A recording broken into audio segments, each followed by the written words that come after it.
দেখুন বন্ধুরা, গঙ্গার চিংড়ি মাছ, আমাদের সামনেই গঙ্গা আছে। এই গঙ্গা থেকে চিংড়ি মাছ জেলেরা ধরেছিল, ওখান থেকে নিয়ে এসেছে। দেখুন টাটকা চিংড়ি গঙ্গার। এই চিংড়ি মাছ খুব সুন্দর খেতে হয়। আর তার সঙ্গে এই দেখুন আর এক রকম মাছ, ফ্যাসা মাছ, সব গঙ্গার মাছ। দেখুন গঙ্গার চুনো, দেখুন ছোট ছোট ইলিশ, সব গঙ্গার মাছ। দেখুন এগুলো খেতে খুব অপূর্ব সুন্দর হয়। তা বন্ধুরা, এগুলো আমি একটা রেসিপি করব, আপনাদের দেখাবো। তো মাছগুলো আমি ছাড়িয়ে নিই, কিচ্ছু নেই বন্ধুরা। দেখুন একদম টাটকা চিংড়ি মাছ। আর এই চিংড়ি মাছ খেতে খুব সুন্দর হয়। ডিম হয়ে গেছে মাছগুলোর ভিতরে, দেখুন প্রতিটা মাছের ভিতরে দেখুন ডিম হয়ে গেছে, লাল লাল লাল লাল ডিম। আর তার সঙ্গে এই চুনো মাছ আছে। চুনো মাছটা আলাদা নেওয়া হয়েছে, ওই গঙ্গার থেকেই নেওয়া কেনা। দেখুন ফ্যাসা চুনো, দেখেছেন কেমন চকচক করছে।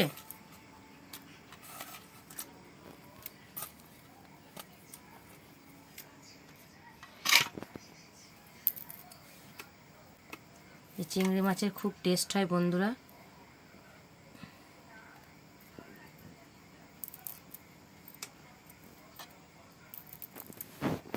এইরকমভাবে কাটবো। এই চিংড়ি মাছ ছাড়ানো যাবে না, ছোট ছোট মাছ তো। আচ্ছা, এই চিংড়ি মাছে খুব টেস্ট হয়, যে কোনো রান্নাতে দিলে সেই রান্নাটা স্বাদটা চেঞ্জ হয়ে যায়।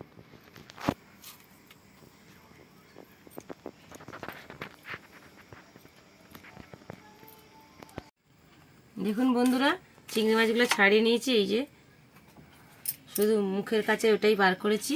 আর এবার এই ফ্যাসা মাছগুলো আমি ছাড়িয়ে নেব। ফ্যাসা মাছ আছে, ইলিশ মাছের বাচ্চা আছে। এই দেখুন ছোটো ছোটো ইলিশ মাছের বাচ্চা, আমার রূপোর মতন চকচক করছে বন্ধুরা। আর এই মাছ খেতে অপূর্ব স্বাদ হয়। আমি এই মাছগুলো এখন একটু টক করে দেখাবো আপনাদের, পাকা তেঁতুল দিয়ে টক করে দেখাবো। সবসময় তো চুনো মাছের, এসব চুনো মাছের ঝাল খেয়েছেন বন্ধুরা, তা আমি আজকে টক করে দেখাবো। চিংড়ি মাছ, চুনো মাছ সবই একটু টক করব।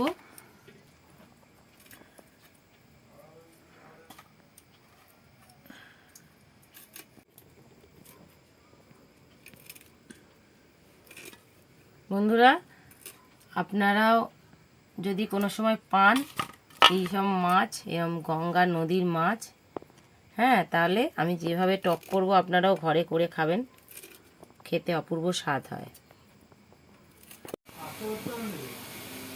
বন্ধুরা, এই দেখুন আমি তেঁতুল নিয়েছি। তেঁতুলটা কালো তেঁতুল, খুব টক। আমি এইটুকুনি তেঁতুল নিয়েছি। ওই তেঁতুলটার মধ্যে আমি জল দিয়ে ভিজিয়ে দিচ্ছি।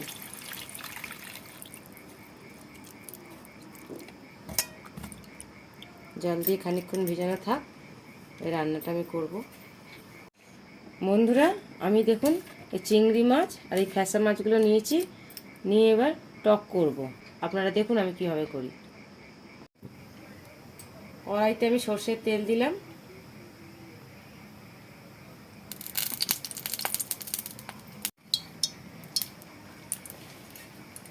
কটা শুকনো লঙ্কা নিয়েছি, শুকনো লঙ্কাগুলো আমি কড়াইতে দিয়ে দেবো।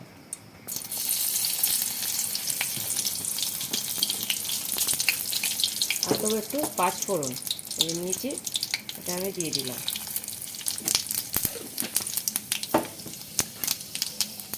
এবার মাছের মধ্যে একটু নুন পরিমাণ মতন দিয়ে দিচ্ছি, আর দিচ্ছি একটু হলুদ,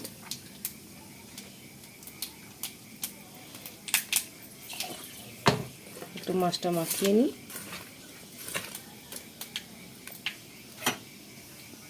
বন্ধুরা, এটা খুব লাল লাল হবে, তবে সেন্টটা ভালো বেরোবে টকটায়।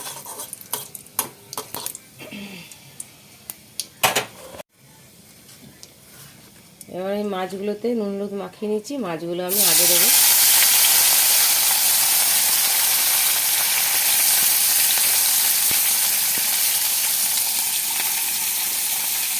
খুব লাল লাল করে এগুলো ভাজা হবে না।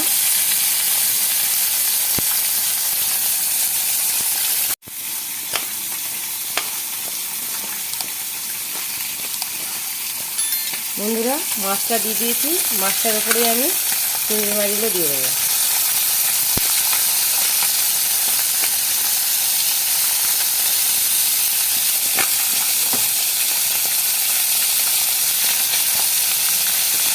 বন্ধুরা এরকম গঙ্গার চিংড়ি মাছ পেলে অবশ্যই একবার এরকমভাবে টক করে খেয়ে দেখবেন। দেখবেন বন্ধুরা সাদা সাদা চিংড়ি কেমন লাল হয়ে যাবে। এই দেশি চিংড়ি তো।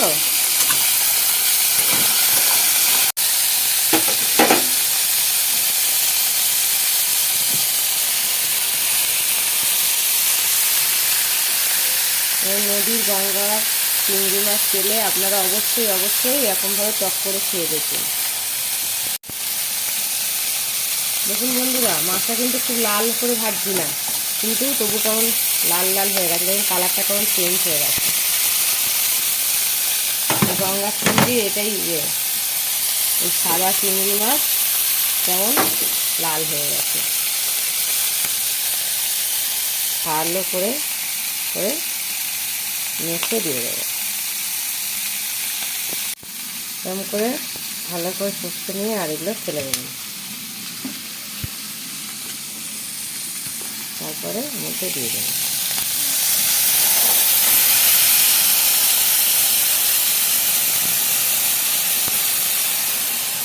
পরিমাণ মতো নুন আর হলুদ দেবো। নুন দিলাম। চিংড়ি মাছের টক তো বন্ধুরা একটু তেঁতুলটা বেশি দেবেন, কারণ চিংড়ি মাছের টকটা বেশি লাগে।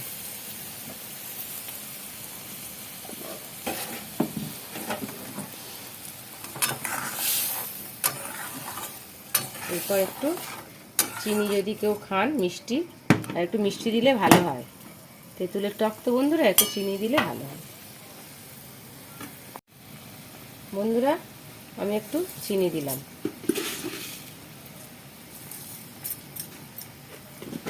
একটু চিনি দিলে টকের স্বাদটা আরও সুন্দর হয়।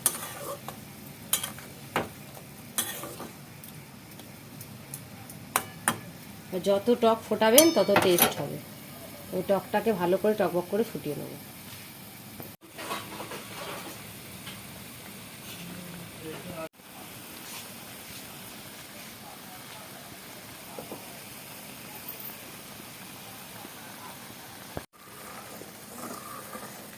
বন্ধুরা যত টবক টবক করে ফোটাবেন, ভালোভাবে ফোটাবেন, তত দেখবেন টকে টেস্ট হয়।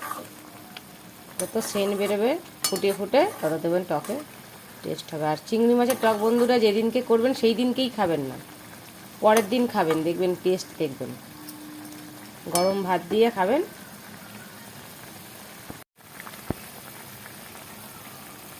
খুব অল্প সময় বন্ধুরা এই রান্না হয়ে যায়, আর শরীরে পেটের পক্ষেও খুব ভালো। তেঁতুল তো খুবই উপকার জিনিস, গ্যাস অম্বল কাটে তেঁতুল খেলে। পুরনো তেঁতুল দেখলেন তো বন্ধুরা, কালো তেঁতুল।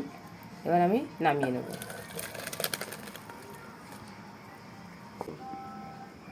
তাহলে বন্ধুরা আমার নতুন নতুন রান্না, আমার নতুন নতুন ভিডিও দেখতে হলে তাহলে আমাকে অবশ্যই অবশ্যই সাবস্ক্রাইব করতে হবে।